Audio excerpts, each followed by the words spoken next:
Bonjour et bienvenue dans ce nouvel épisode du podcast Plus qu'un chien. Je suis Pauline de Barba, éducatrice canin professionnelle spécialisée dans les chiens réactifs, les chiens difficiles, les chiens compliqués.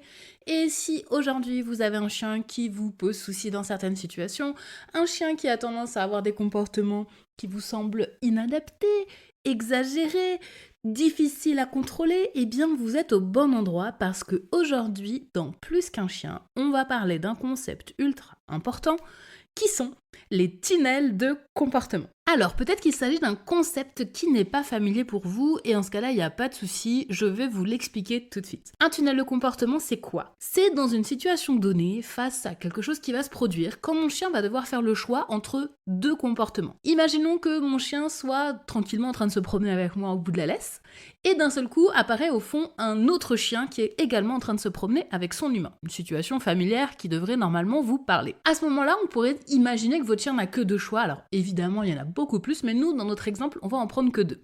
Le premier choix, c'est se jeter au bout de la laisse pour aboyer. Le deuxième choix, c'est marcher calmement à côté de moi et croiser le chien tout en restant calmement à côté de moi.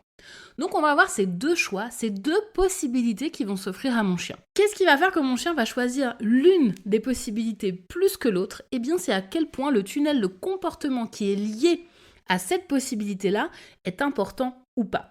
À chaque fois que mon chien va faire le choix d'un comportement, parce que c'est un choix à ce moment-là, quand mon chien décide de faire l'un ou l'autre, à chaque fois que mon chien va faire le choix d'un comportement, ce comportement va devenir de plus en plus évident. C'est comme si face à cette décision, mon chien se retrouvait à une intersection avec en face de lui deux tunnels. Un tunnel, j'aboie au bout de la laisse, un tunnel, je reste calmement à côté de mon humain. À chaque fois que mon chien va décider de franchir l'un ou l'autre des tunnels, eh bien ce tunnel va commencer à grossir. Chaque passage va venir agrandir le tunnel. Au début, c'est un tout petit terrier de petites souris, donc vraiment un tout petit trou et tout, c'est un tout petit tunnel. Mais à chaque passage, ce tunnel va s'agrandir, il va se creuser, il va devenir de plus en plus gros. Après, ça devient un terrier de lapin, et puis après un terrier de blaireau. Puis après, ça devient carrément un vrai tunnel, et si c'est un tunnel que mon chien a franchi des centaines et des centaines et des centaines de fois, c'est carrément l'Eurotunnel, il y a un train qui passe dedans, ça va vite, c'est facile. C'est vraiment le tunnel, mais genre trop cool, trop sympa, trop évident. Donc, dans l'idée, c'est que plus mon chien va donc franchir un tunnel, plus mon chien va faire le choix d'un comportement, plus ce tunnel va devenir gros et évident. Ce qui fait que, à la base, dans une situation où les deux comportements que mon chien pouvait choisir étaient équivalents, puisqu'on avait deux tunnels de la même taille, eh bien, au fur et à mesure des répétitions, au fur et à mesure que mon chien va se retrouver dans cette situation et va faire le choix de l'un ou de l'autre des tunnels, eh bien, ce tunnel qui sera choisi va être de plus en plus gros, ce qui fait que mon chien va le choisir de plus en plus facilement. Et que le tunnel de l'autre comportement, lui, s'il est jamais emprunté, il va devenir tout petit et il va pas du tout être utilisé. Et donc, mon chien, dans cette situation, va forcément faire le choix du tunnel le plus gros, le plus conséquent, parce que c'est celui qui est le plus évident pour lui. Donc voilà, le principe des tunnels de comportement, c'est ça. C'est que dans une situation donnée, mon chien va avoir tendance à aller vers le comportement qu'il a le plus l'habitude de produire, qu'il a le plus produit par le passé, parce que c'est le plus simple, c'est le plus évident et c'est le plus facile. Donc, ça c'est super intéressant quand on va vouloir apprendre des choses à notre chien. Même si on n'est pas avec un chien réactif, même si on n'est pas avec un chien qui a tendance à faire et à refaire les mêmes comportements qui nous posent problème, mais ça peut être même simplement pour l'apprentissage en fait, quand on va vouloir apprendre des choses à notre chien, ce principe-là, il va être extrêmement important à comprendre et à maîtriser. Voilà donc pour cette introduction qui nous permettait un petit peu de resituer ce que c'était que le tunnel de comportement et de nous mettre ça en tête. Maintenant, ce que je vous propose, c'est qu'on voit de quoi on va parler concrètement aujourd'hui. Dans une première partie, on va encore approfondir ce principe de tunnel de comportement. Je vais vous apporter des informations un petit peu plus poussées sur qu'est-ce qui se joue vraiment dans ces tunnels de comportement. Ensuite, dans la partie 2, on va voir comment est-ce qu'on va faire pour éviter les tunnels de comportement qui ne nous intéressent pas. Dans notre exemple, se jeter en bout de laisse, ça, on aimerait que notre chien il arrête de le faire. Donc, comment est-ce qu'on va faire pour que les mauvais tunnels de comportement n'arrivent pas, en fait ? Comment on fait pour que ça ne se produise pas ? On va parler un peu de la prévention. Ensuite, on va voir partie 3, la suite logique. Comment est-ce que je fais pour avoir les bons tunnels de comportement ? Pour que face à un choix, mon chien utilise le tunnel de comportement qui m'intéresse et donc pas celui qui ne m'intéresse pas. Et en partie 4, on va voir comment est-ce qu'on va faire quand on a déjà un tunnel de comportement qui est installé, qui est présent et qu'on veut faire qu'il s'arrête. Donc si j'ai un neurotunnel de aboyer pour aller sur l'autre chien, comment je fais pour casser ce tunnel de comportement? Ok, j'espère que vous êtes prêts. Donc ça, c'était le sommaire. Maintenant, moi, ce que je vous propose, c'est qu'on attaque avec la partie 1. Dans cette partie, on va essayer de mieux comprendre qu'est-ce qui se joue derrière le tunnel de comportement et pourquoi est-ce que j'utilise cette métaphore. Parce que, évidemment, c'est une métaphore, c'est quelque chose qui vient illustrer un phénomène neurologique qui se passe dans le cerveau de nos chiens, mais qui se passe aussi dans le nôtre et dans le cerveau de plein d'animaux. On a la chance d'être nous aussi des mammifères comme notre chien, il y a plein de fonctionnements qui sont communs, il y a des fonctionnements différents, mais il y a aussi des fonctionnements qui sont communs. Et ce phénomène-là se retrouve à la fois chez l'humain et chez le chien, et encore une fois chez plein d'autres espèces. Ce qui va venir expliquer ce principe de tunnel de comportement, c'est la myélinisation.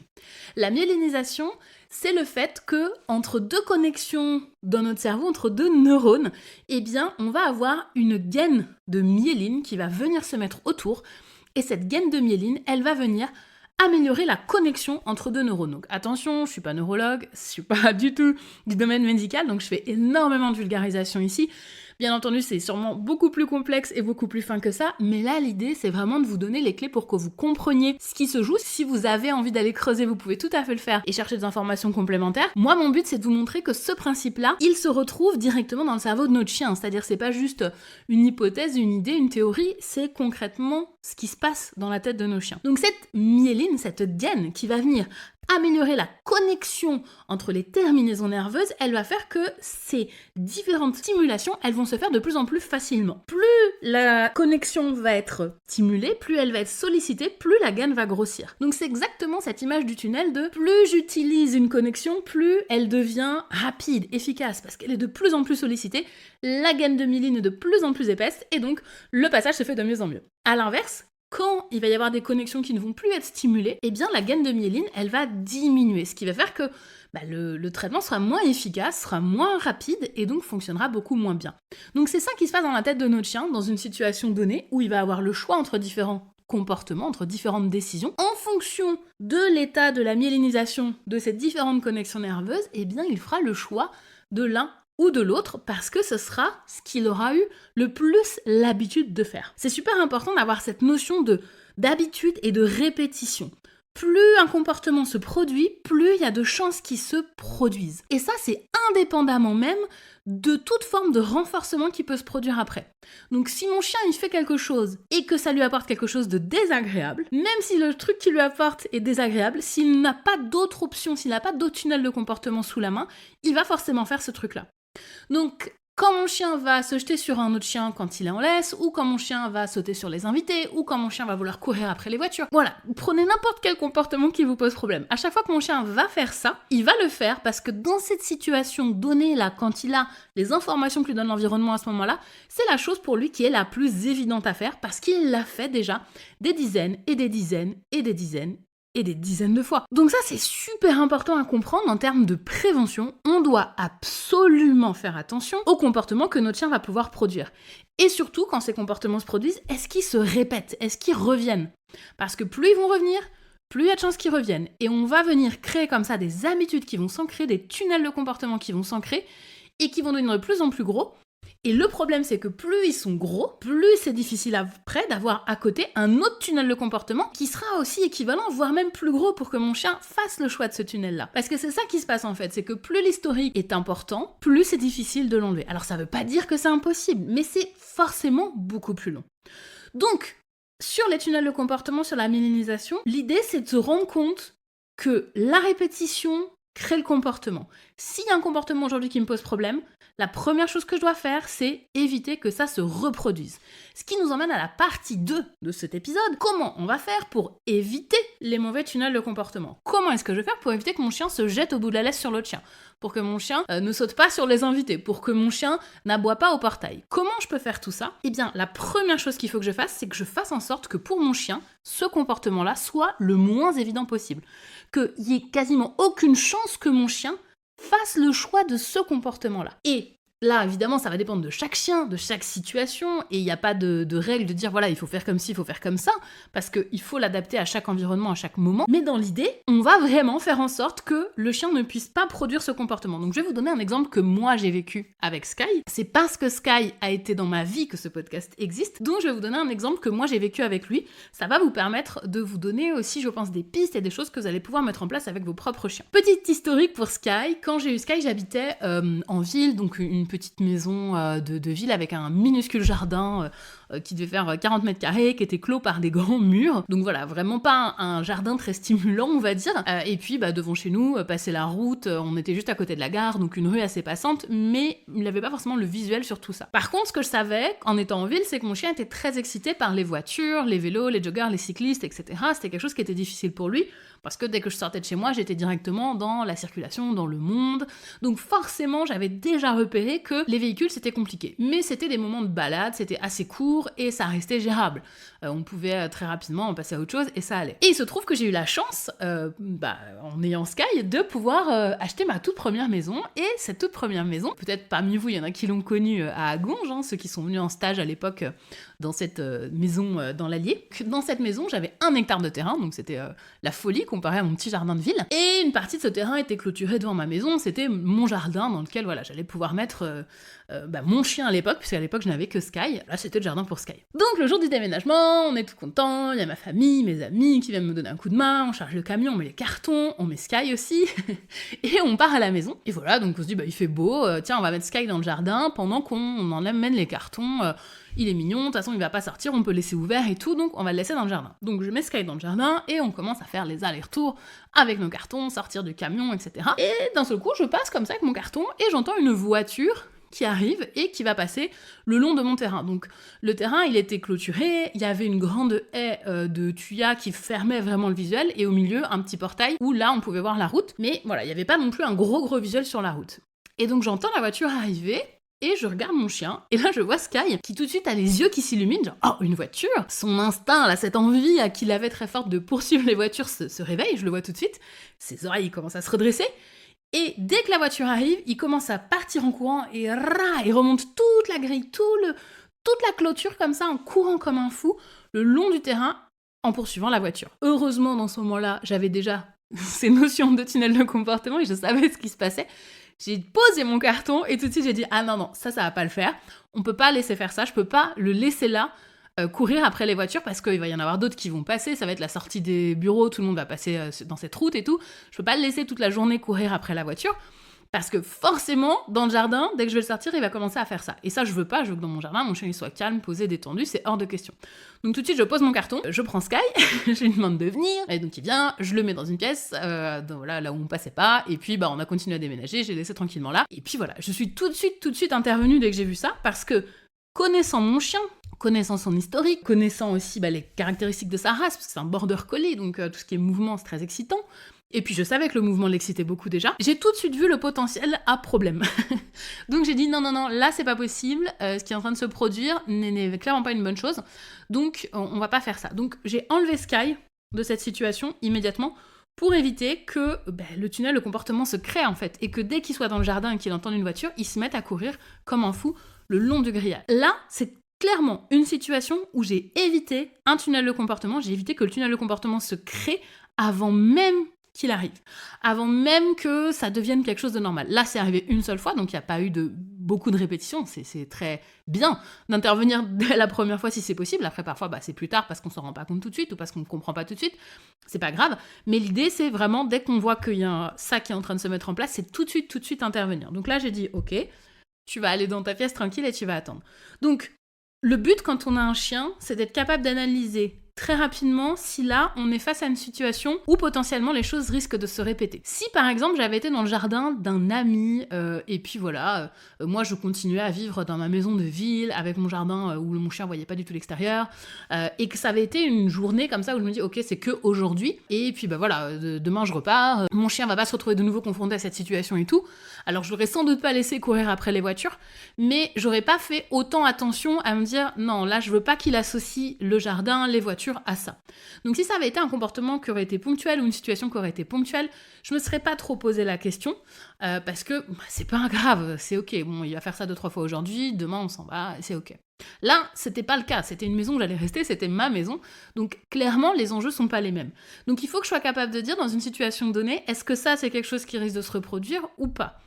Un autre exemple que je peux donner, si je viens d'avoir un chien qui arrive chez moi, donc un chiot ou même un chien adulte, mais bref, mon nouveau chien, j'ai des chats, et que dès que j'arrive à la maison, mon chien commence à courir après les chats, il faut que tout de suite je réagisse parce que mes chats vont être présents tout le temps et mon chien va être présent tout le temps, a priori. Donc il faut vraiment que là, il faut que je fasse quelque chose, il faut que j'agisse. Et il faut pas que je laisse les choses s'ancrer et commencer à se mettre en place, parce que si ça commence à se mettre en place, ça va être très difficile après de faire autre chose à la place. Donc, en fonction de si c'est une situation qui est ponctuelle ou pérenne, j'aurai pas déjà la même réaction, j'aurai pas forcément les mêmes attentes ou la même idée à ce moment-là. Donc, en termes de réaction, attention, dans ces cas-là, l'idée c'est pas de s'énerver, de crier, de punir le chien, on n'est pas du tout là-dedans, on est vraiment dans la gestion. Donc là, quand Sky il a commencé à courir après la voiture, de toute façon, il court après la voiture, donc je ne pouvais rien faire concrètement pour l'arrêter, que ce soit physiquement ou en lui demandant quoi que ce soit, c'était pas possible. Donc j'ai arrêté, j'ai attendu qu'il s'arrête, j'ai attendu qu'il termine, et puis je l'ai appelé, je l'ai fait rentrer, etc. et je l'ai mis tranquillement au calme. Donc c'est pas mon comportement à ce moment-là, c'est pas le fait de me fâcher ou de m'énerver ou quoi que ce soit qui va faire que ça va changer quelque chose, c'est vraiment l'idée de dire je me fais en sorte que mon chien ne puisse pas produire ce comportement-là, c'est super important. Donc j'évite les mauvais tunnels de comportement le plus tôt possible. Ça, c'est primordial. Ensuite, si je ne fais que ça, si je ne fais que éviter le mauvais tunnel de comportement, eh bien ça ne va pas arranger les choses, parce que ok, on évite que le mauvais tunnel de comportement se crée ou s'agrandisse, mais si à côté j'ai pas un autre tunnel qui va venir se mettre à la place, mon chien va pas changer son comportement. Ça va pas être possible. Donc, pour que mon chien puisse faire le choix d'un autre tunnel, il faut que je crée un autre tunnel à la place, et un tunnel qui m'intéresse. Ce qui nous emmène à la partie 3. Comment je vais créer des bons tunnels de comportement ? Eh bien, de la même façon que je gère mon environnement pour éviter que les mauvais tunnels se produisent, je vais gérer l'environnement pour créer des bons tunnels de comportement à la place. Des tunnels de comportement qui m'intéressent, où mon chien, dans une situation donnée, va pouvoir faire le choix du tunnel de comportement qui, moi, me paraît le meilleur pour lui. Donc évidemment, quand je parle de bon ou de mauvais, ce sont des choses qui vont être complètement des valeurs que nous, on va mettre en tant qu'humains. Pour le chien, il n'y a rien de bon, il n'y a rien de mauvais en soi. Par contre, il y a quand même des choses qui vont dans le bien-être de mon chien, il y a des choses qui vont dans le sens du mal-être de mon chien. Clairement, courir après des voitures le long d'une clôture, ça n'apporte aucune forme de bien-être à mon chien, c'est assez évident que non, on va pas laisser faire ce genre de choses. À l'inverse, rester calme dans le jardin, ça serait un bon tunnel pour nous. Donc je vous laisserai juger des bons et des mauvais tunnels de comportement pour vous et pour votre chien, mais dans l'idée, si je veux créer un bon tunnel de comportement, il faut que je crée un environnement, une situation, il faut que je mette mon chien dans un contexte qui fait que ce tunnel-là est le plus évident à prendre. Donc, si je reprends l'exemple de Sky, du jardin et du fait de courir après les voitures. Donc, comme je le disais, au moment de la sortie du bureau, c'est là où il y avait le plus de passages, c'est là où il y avait le plus de mouvement parce que les gens repartaient de la ville pour aller dans leur maison et je savais que le matin et le soir, en gros le matin vers 8h, 8h30 et le soir à partir de 17h, il y avait du monde qui passait. Alors quand je dis du monde, ça restait la campagne. Mais voilà, il y avait quand même plusieurs voitures qui allaient se suivre, forcément ça allait toutes les 5-10 minutes, avoir quelqu'un qui allait passer. Première chose que je fais, c'est déjà, je ne mets pas mon chien dehors à ces horaires-là. Parce que, évidemment que là, c'est les situations les plus favorables pour que ça arrive. Par contre, je mets mon chien dehors à des moments où il y a quasiment pas de voiture qui passe, j'en suis certaine. Et surtout, je mets mon chien dehors quand je suis présente. Parce que si je le mets dehors et puis que je fais autre chose, il y a de grandes chances que il se passe des trucs et que moi je puisse pas intervenir. Que ce soit intervenir parce que il prend un mauvais tunnel ou intervenir parce qu'il prend un bon tunnel de comportement. Parce que même si les tunnels de comportement se construisent indépendamment de toute forme de récompense, le fait de récompenser va permettre d'améliorer le tunnel et que le tunnel se creuse plus vite quand même. Donc j'ai intérêt à récompenser mon chien quand il va choisir le tunnel de comportement qui m'intéresse. Donc dans le cas de Sky et du jardin, mon objectif c'était rester tranquille dans le jardin, faire sa petite vie, renifler, coucher, dormir, etc. Et quand une voiture arrive, rester tranquille aussi, rester détendu. Donc ce que j'avais mis en place, c'est que pendant plusieurs jours, donc c'était une période où il faisait beau quand j'ai déménagé, donc j'allais dehors avec lui à chaque fois, donc il sortait jamais seul au début, j'allais avec lui dans le jardin et je le récompensais régulièrement quand il était calme, quand il reniflait, quand il faisait sa petite vie. Bref, je faisais en sorte que dans le jardin, les comportements choisis soient des comportements de calme. Ensuite, j'ai volontairement travaillé en présence des voitures pour renforcer les comportements qui m'intéressaient. Et dans ces situations-là, Je voulais absolument éviter qu'il puisse courir le long de la clôture, donc qu'est-ce que j'ai fait? Je l'ai pris en laisse. Donc j'ai pris une laisse assez longue avec son harnais, et il était en laisse, ce qui faisait que quand les voitures passaient, le tunnel de comportement de courir le long de la clôture, il pouvait pas le faire vu qu'il était attaché, et du coup il pouvait faire d'autres choix que moi je pouvais renforcer. Donc ça pouvait être rester immobile et pas forcément courir après la voiture, me regarder, se coucher dans l'herbe, et à ce moment-là, être récompensé pour avoir fait ces choix-là. Et seulement une fois ensuite, enlever la laisse, enlever le harnais et pouvoir récompenser de nouveau la même chose. Et ça, c'est vraiment des étapes qui sont indispensables, parce que souvent,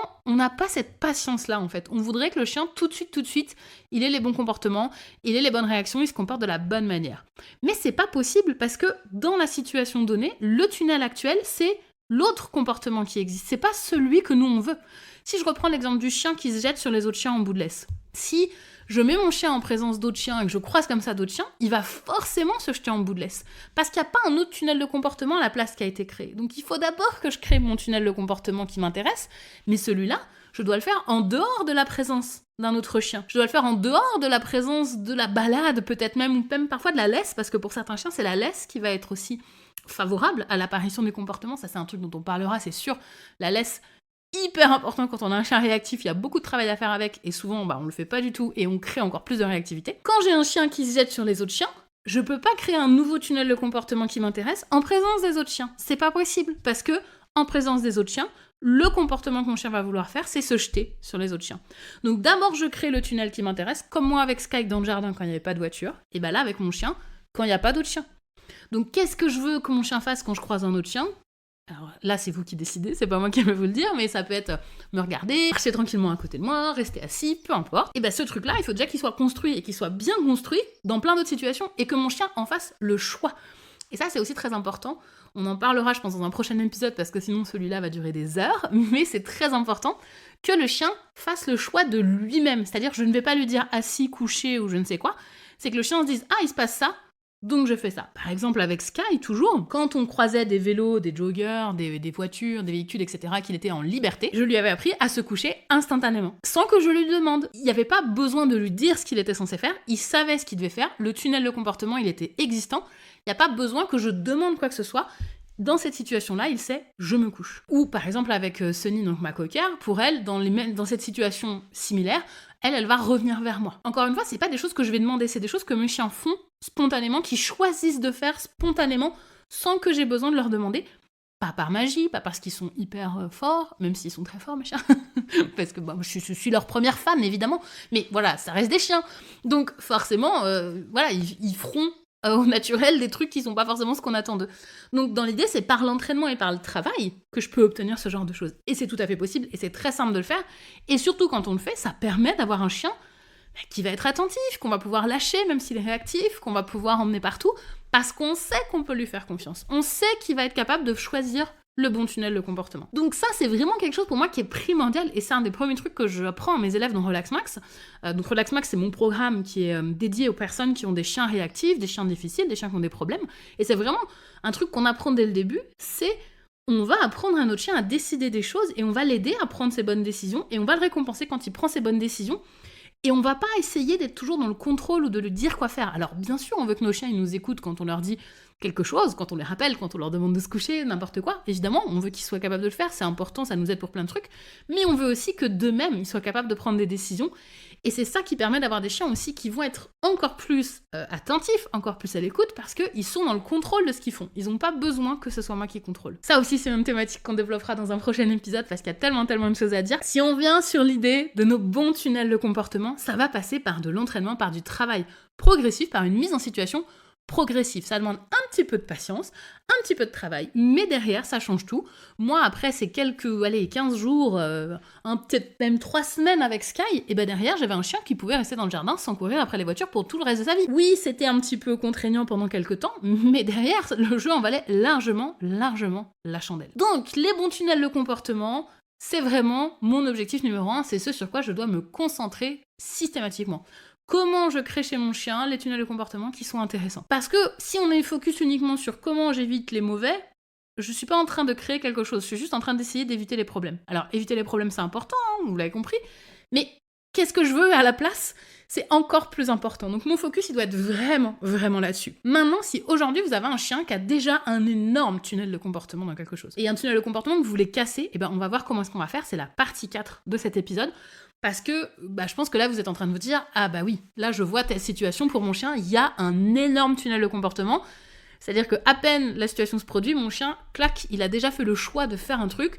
Et ce truc il est tellement évident, d'ailleurs, je me dis c'est pas possible qu'il fasse autre chose. Tellement c'est évident qu'il fasse ça à chaque fois parce que c'est vraiment le truc qu'il fait systématiquement. Donc ça, c'est normal, ça arrive. Ça veut dire qu'il y a un très gros historique derrière d'avoir fait ce comportement-là pendant des répétitions et des répétitions et des répétitions. Donc parfois, on est sur des chiens qui font ça depuis des années.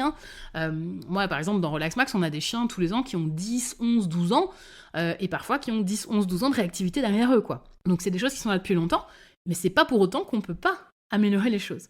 Donc si j'ai un énorme tunnel de comportement qui est en place, que mon chien va choisir à chaque fois, se jeter en bout de laisse, courir après les voitures, sauter sur les gens, aboyer sur le chat, peu importe, où je sais que là, à chaque fois ça va arriver, la première chose qu'il faut que je fasse, c'est barricader ce tunnel. Il ne faut plus que mon chien puisse faire le choix de ce tunnel-là.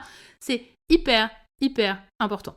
Donc là, c'est de la gestion de l'environnement, c'est de l'anticipation, c'est faire les choses autrement, mais il faut absolument que ce soit plus possible que mon chien fasse ça. Donc soit je gère mon chien, soit je gère ce qui se passe autour, mais en tout cas, je mets plus mon chien dans cette situation-là, c'est indispensable, parce que vous l'avez compris, à chaque fois que mon chien prend ce tunnel grandit, il grandit, il grandit. Quand le temps passe et que mon chien n'utilise plus ce tunnel, le tunnel va commencer à diminuer. Et donc là, c'est ça qu'on veut, nous, c'est diminuer le tunnel. Donc il faut absolument que le chien ne puisse plus rentrer dedans. Alors parfois, ça peut arriver qu'on ne gère pas tout comme il faut et que le chien repasse dans le tunnel. C'est pas grave, ça veut pas dire que tout de suite le tunnel va reprendre sa taille initiale et qu'il va devenir énorme d'un seul coup.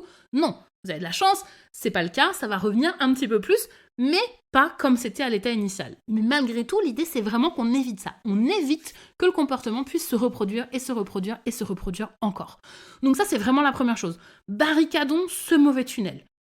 Si jamais le chien l'emprunte quand même, on essaye de le stopper tout de suite. Donc, encore une fois, ça sert à rien de crier, de s'énerver, de se fâcher, c'est pas ça qui va changer les choses. Ce qui va changer les choses, c'est une interruption immédiate de ce qui est en train de se passer. Donc, mon chien, il est en train de vouloir courir après les voitures dehors. Ok, qu'est-ce que je peux faire là tout de suite pour que ça s'arrête ? Parfois, je peux rien faire. Parfois, je peux faire quelque chose. Donc, peut-être que je peux le bloquer. Si je me mets sur son passage, du coup, il va s'arrêter. Peut-être que s'il est en laisse, je peux m'éloigner. Enfin, voilà. Il y a plein de choses qui sont possibles et qui vont dépendre de la situation. Mais si c'est possible, une fois que le chien il a commencé de l'interrompre, on va l'interrompre. Encore une fois, pas dans le stress, pas dans la douleur, pas dans la pression, pas dans la peur. Simplement, on arrête les choses. Ensuite, une fois qu'on a ça, une fois qu'on bloque notre mauvais tunnel et qu'on arrête de laisser notre chien rentrer dans ce tunnel-là, qu'est-ce qu'on va faire ? On va créer à côté le bon tunnel qui nous intéresse. Donc, je revenais à ce que je disais tout à l'heure, c'est créer un bon tunnel de comportement. Donc, tout ce qu'on a vu dans la partie d'avant, on va le mettre en place pour avoir à côté de notre gros tunnel qui est barricadé, un petit tunnel qu'on va avoir de plus en plus gros, de plus en plus évident, de plus en plus imposant.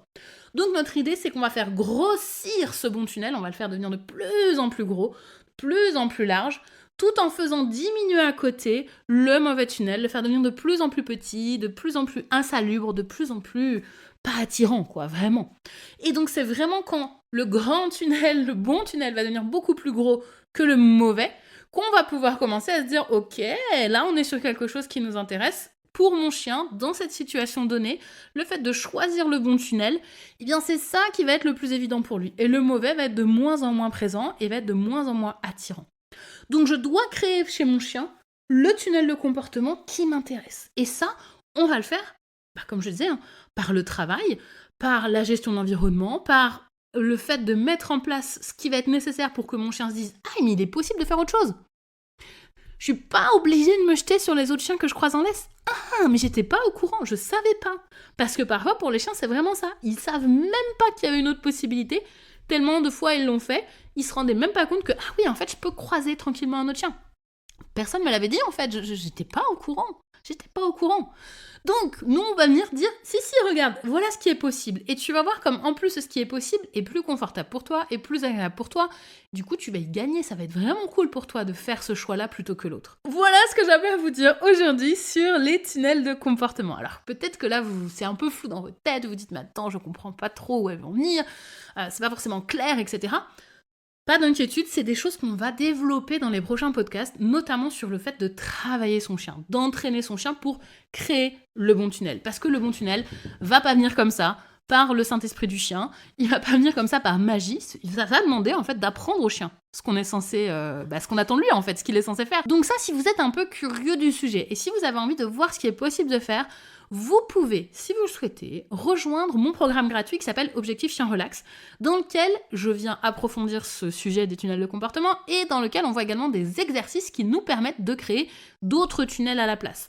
Donc c'est complètement gratuit, il suffit de rentrer votre adresse mail sur le lien qui sera dans la description de cet épisode et vous recevrez vos accès directement à cette formation qui dure 7 jours, dans laquelle il y a des vidéos théoriques, il y a des vidéos d'exercices, et c'est des choses très simples que vous pouvez mettre en place dès maintenant avec votre chien qui vont commencer à vous amener des résultats de chiens plus calmes, plus relax, plus détendus. Donc je vous encourage à le faire si vous le souhaitez. Si jamais vous avez des questions par rapport à cet épisode, n'hésitez pas à me contacter, que ce soit par mail à contact@descliquetdeschiens.fr ou sur mes réseaux, Facebook, Instagram. N'hésitez pas à m'écrire en message privé, je vous répondrai avec plaisir. En attendant, moi je vous laisse là-dessus pour cet épisode de podcast. J'espère qu'il vous a plu.